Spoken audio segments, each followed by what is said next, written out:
الحمدللہ رب العالمین والصلاة والسلام علی سید الانبیاء والمرسلین۔ السلام علیکم ورحمۃ اللہ وبرکاتہ۔ موضوع اصلاح کی بات، نصیر مسیح کی کہانی۔ نصیر مسیح خاموش رہا۔ میں نے سلسلہ گفتگو کو بڑھاتے ہوئے کہا، میں آپ کو بتاتا ہوں اسلام کیا ہے۔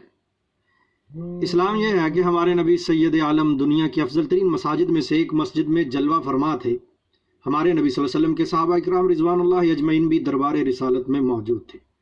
اچانک ایک دیہاتی کو پیشاب کی حاجت ہوتی ہے۔ وہ مسجد کے ہی ایک کونے میں پیشاب کرنے لگ جاتا ہے۔ صحابہ کرام روکنے کو دوڑتے ہیں تو جہان کائنات صلی اللہ علیہ وسلم کی زبان اقدس سے نکلنے والے کلمات صحابہ کرام کے اٹھے ہوئے قدموں کو روک دیتے ہیں۔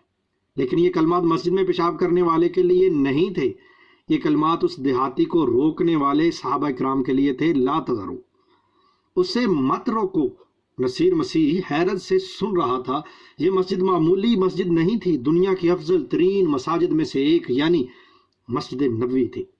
یعنی وہ دیہاتی اس مسجد کو ناپاک کر رہا تھا اور اس میں پیشاب کر رہا تھا۔ صحابہ کرام روکنا چاہتے تھے لیکن اللہ کے حبیب صلی اللہ علیہ وسلم نے روکنے والوں کو روک دیا۔ وہ دیہاتی پیشاب کر کے فارغ ہوتا ہے تو اللہ کے نبی صلی اللہ علیہ وسلم اپنے معزز اصحاب کو حکم فرماتے ہیں، پانی کا ڈول لا کر اس جگہ کو پاک کیا جائے۔ اس کے ساتھ مسجد کو آلودہ اور ناپاک کرنے والے دیہاتی کو بلا لیا جاتا ہے۔ جرم اس کا بڑا تھا کیونکہ اس نے خانہ خدا کی بے حرمتی کی تھی۔ خانہ خدا کی بے حرمتی مسلمانوں کے نزدیک بہت بڑا عیب شمار کیا جاتا ہے۔ سزا بھی یقیناً جرم کے مطابق ہونی چاہیے تھی، لیکن ایسا کچھ بھی نہیں ہوتا۔ نہ ڈانٹا جاتا ہے، نہ مارا جاتا ہے، بس پاس بٹھا کر پیار سے سمجھایا جاتا ہے۔ یہ مسجدیں گندگی اور پیشاب کے لیے نہیں ہیں، یہ تو قرآن پاک پڑھنے، اللہ کو یاد کرنے اور نماز ادا کرنے کے لیے ہے۔ اس کے ساتھ ہی ان صحابہ کو خطاب فرمایا جاتا ہے جو دیہاتی کو مسجد میں پیشاب کے دوران روکنا چاہتے تھے، اور ایسے کلمات ارشاد فرمائے جنہیں اسلام کی روح حقیقی کہا جا سکتا ہے۔ تم آسانیوں کے لیے بھیجے گئے ہو، مشکلات کے لیے نہیں۔